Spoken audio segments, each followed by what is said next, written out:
Hey guys, it's Troy from I Am Connected here in my home, beautiful Tambourine Mountain. You can see the sun's just coming up amongst nature. I was talking to one of my coaches this week, and we were talking about the Two Paths podcast. It's something that I've been wanting to do for a long time. As I continue to learn around technology, around consciousness, I wanted to curate speakers and experts in not only the technology field and science field, but also in the consciousness spirituality field. And essentially Two Paths is like there's an acceleration that's happening at the moment seemingly, and as we prepare to start entering into a digital realm through the metaverse, it begs the question, is technology taking us where we need to go? Have we even come close to tapping into the infinite potential of, ourselves? And when I look at look at nature and the complexity and the sophistication and the intelligence and the aliveness, and we are the most evolved technology on the planet. And to a large extent, we miss it. We're so consumed by the noise in our heads, the compulsion to do, the compulsion to think, that we miss this. And so for me, I am not necessarily pro-technology, technology being the savior, nor am I anti-technology, because, I feel like it's all one and the same. We are technology, and we're not technology. We're organic, but really we are the most evolved technology on the planet. And so for me, what Two Paths is curating different speakers and conversations as we explore, ultimately, what are we becoming? What are we evolving to? And for me, that's really exciting. What does the next 20, 50, 100 years look like? And what I do know, though, is it's going to go fast. And so I'm doing a lot of reading around artificial intelligence, around machine learning, around the metaverse, around spirituality, around understanding ourself, around healing the mind, meditation. So there's practices that how do we learn to manage ourselves more effectively so that we can be not only happier and healthier, but to become that full extension of our potential? We're here, I believe, with the seed of potential within, the same as, a tree becomes a tree. What is it that we can become individually and collectively? And as I look at this, I'm fascinated by the concept of the Big Bang. Science tells us that 13.8 billion years ago, there was a point where we were a unified point. We were a single, everything that's known, everything that can be known was a unified point, at a unified point, a collective. And there was infinite mass, infinite gravity. So where the laws of relativity and the laws of quantum break down, so a point in no space, in no time, that in fractions of a second, boom, exploded to become, everything that is known and can be known. And so there was a point of where we were all one and the same, and then into separation. And it took 1 billion years for the fundamental, atoms, the building blocks of life to form. 1 billion years, it's a long time. And then subsequently over the next 10 billion years, 9 billion years, then stars and planets started to form, galaxies started to form. 4.5 billion years ago, the Earth formed, and then there was a billion years before single-celled organisms formed, and then multi-celled organisms, and then plants, and then animals, and then eventually the dinosaurs about 250 million years ago. Then there was the extinction event, which paved the way for mammals, and then about 4 or 5 million years ago. That's a long time, 4 or 5 million years, but in the grand scheme of billions of years, it's not that long. But 4 or 5 billion years ago, our predecessors, well, our primates eventually stood up and became,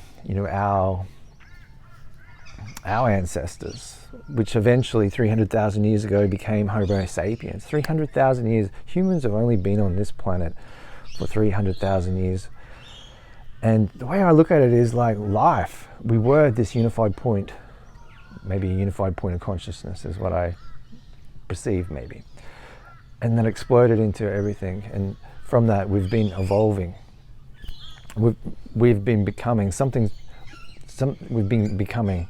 And to this point now, like humans, being a human, with 300,000 years only been here 300,000 years. And in this greater becoming, what is it that we're becoming? What is it that we're evolving to? These are the conversations that I'm keen to have. And so the consideration that maybe humans not the end game. Maybe humans, like, we've only been here 300,000 years, maybe we're not the end game. But at the same time, we can't deny that we are the most evolved technology on the planet thus far. And so as part of this podcast, having conversations around what the metaverse means, like I was, Samir, the previous CEO of Singularity University, talks about when things go exponential is when, there's this exponential curve, and Ray Kurzweil talks about it, and as part of Moore's law, and Ray Kurzweil has been about 85% accurate at his predictions that he made, I think, in the 80s. And these predictions extend till now. He's had 85% accuracy with these, and that's because he was looking at the trajectory of the development of technology along Moore's law, which is an exponential curve. So things are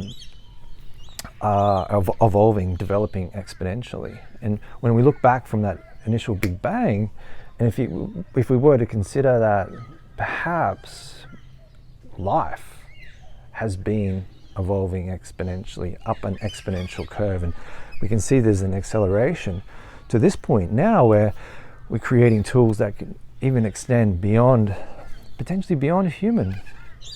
And so what Samir was saying is that as we head, when things go exponential is when they become digitized, and he uses the example of digital photography or photography back in the day. It used to be that we had a camera and we had to go buy film, and you get 24, 36 or 48 photos, and you'd take a shot, but you wouldn't know how the shot was until you actually went and got it developed. And so then you go get it developed and you'll be able to see.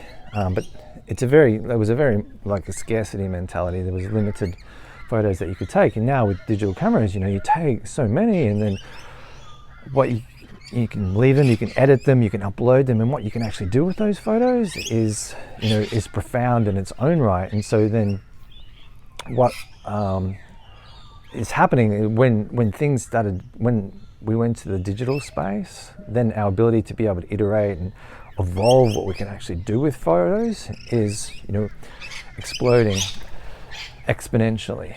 And what's happening now, is when you look at the top 10 market cap companies of the world, a number of them are gearing us up to, we're building a metaverse, we're building a digital world, and a digital world that we will then enter.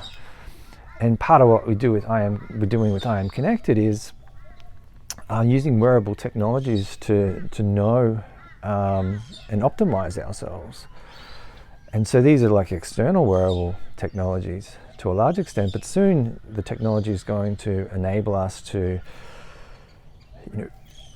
we're already digitizing ourselves.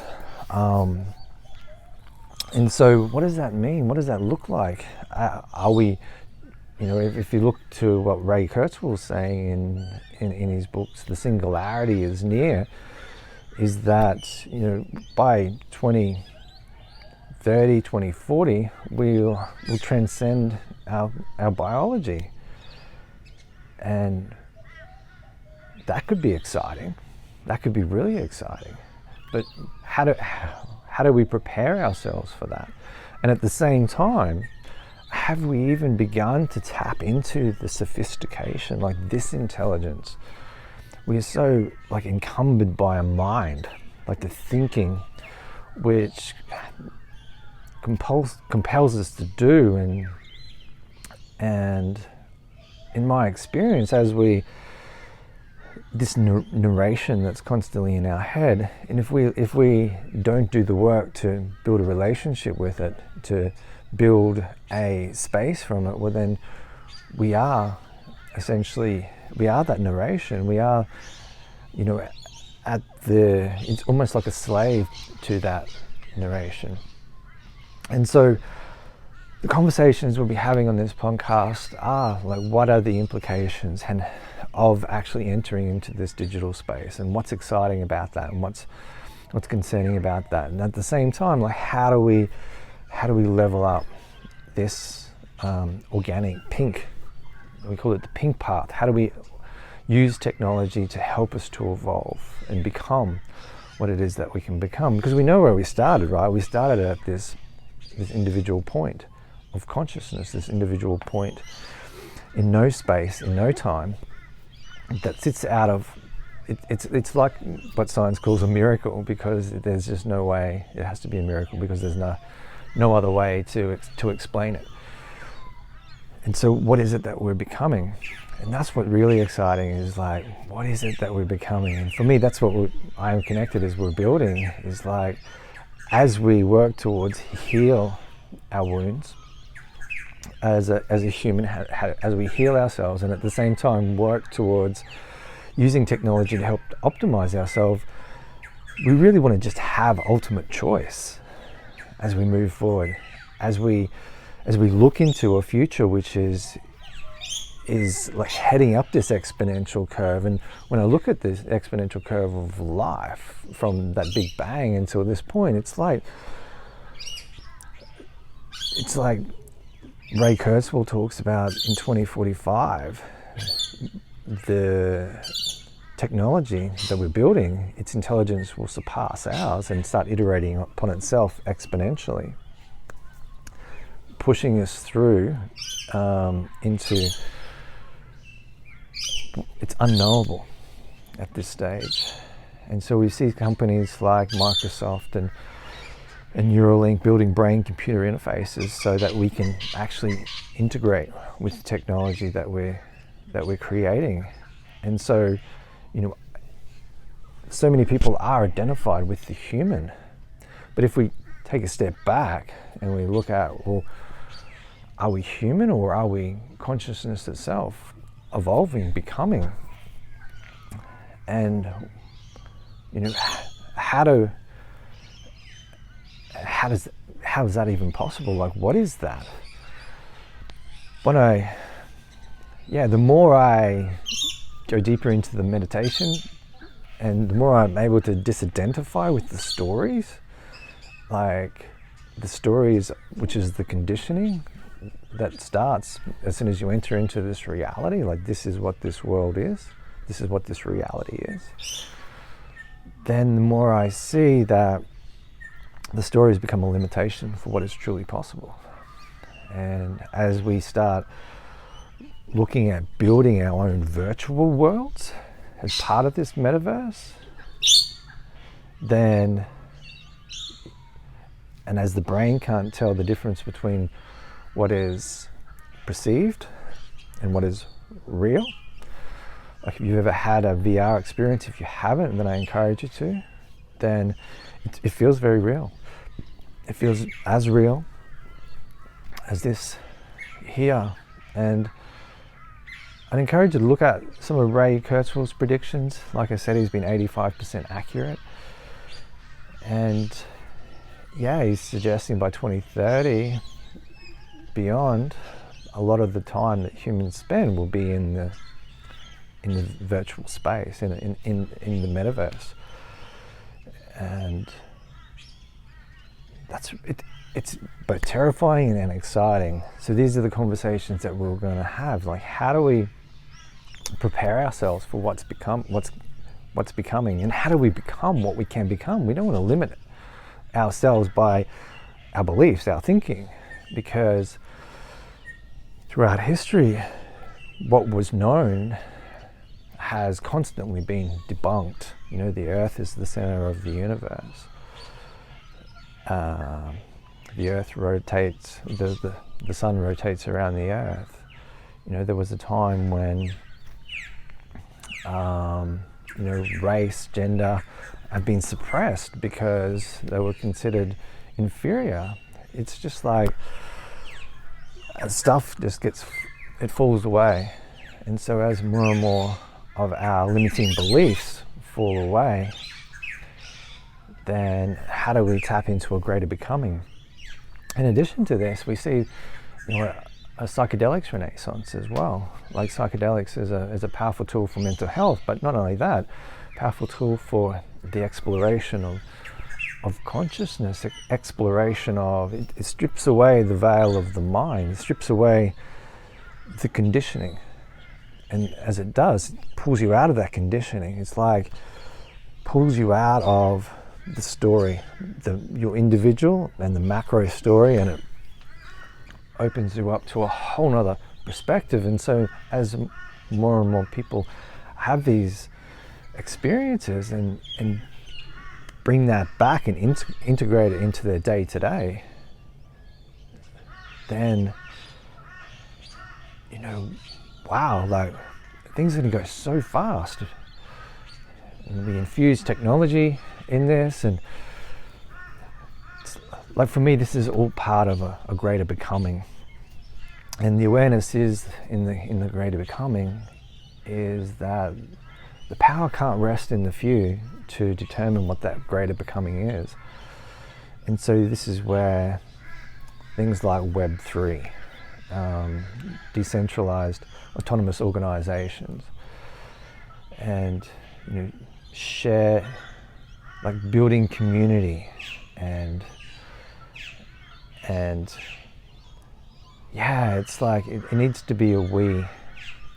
Like, when we look at the cells in our body, is like there's individual cells, but then there's multiple cells, trillions of cells that help to form this. And so as an individual human being, part of the human race, like, what is the human race collectively? And then, you know, what are we part of?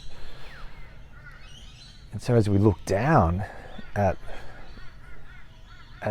what actually makes up this avatar, and then look out, and then what are we part of in an infinite universe? What are we becoming? So I don't know, I just find all this fascinating. And so, yeah, the work that I do with I Am Connected is really helping people to learn to disidentify with the mind, to observe the story, to tune into that underlying wholeness, that underlying energy that feels all of this, that flows through all the things. And my awareness is, if we can connect to that and not be stuck in the story, the individual story, the individual separation, your individual conditioning, the collective conditioning, if we can have ourselves once again based in a sense of wholeness that we started with, that initial big bang, you know, we were whole, we went into separation, And what so many crave is happiness. And what's happiness? It's that feeling of wholeness inside. It's that I am enough, I am complete. And it's already here. Like that feeling is already here. And as we learn to disidentify with the mind, connect to that underlying truth. And when I share this with my clients, it's like, when we look at this story, I often get asked my opinions about different things, and it's like, well, when we look at different stories, let's use Donald Trump as an example. Is Donald Trump good or is he bad? And it's like, well, he's both. There's people that will say he's good and there's people that will say he's bad. And so within that, because it's both good and bad, it's like, well, is that the ultimate truth? And so for me, it's like, well, because it can change, it's not really the ultimate truth. But there's something that underlies everything, that when you learn how to connect to it, it's always the same. It feels the same. It's unchanging. And so for me, that feels like the ultimate truth. And then everything else is just a story which can change. And so by shifting our orientation to be connected to that wholeness, to connect it into, grounded in this, in this sense of fullness, in all of this, and then the story can change. And then as we learn to connect to this underlying intelligence, then and allow it to move through us, then it's no longer us in the story reacting, trying to figure stuff out, my way is better than your way, or this or that. It's like, really, I am whole, expressing myself. And as we move our orientation to that, and then we start playing with technology and using our technologies to become, then wow, how will we use technologies? What will we become? And that's wild. And the most incredible thing is, like, technology is moving so fast into this next period, over the next 20 years. We're all going to be here for it. We just need to be prepared for it. It's like things will go really fast, and we can't even imagine what it is that we can become.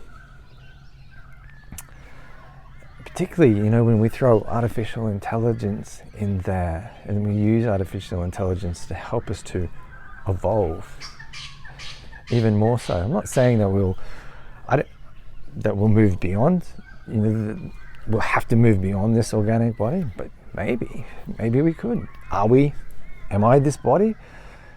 There's really cool videos like awareness around like cellular machinery or molecular machinery. When you actually look into a cell and you see the sophistication that's happening in each cell of this body, we realize that we're not actually doing that. There's something else that's driving that. So that's not actually us. This is just an avatar that we get to use to integrate and explore this reality. But am I the body? I'm not the body. Or I am the body.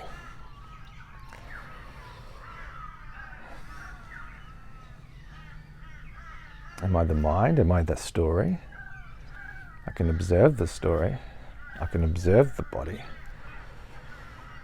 I can feel all of this.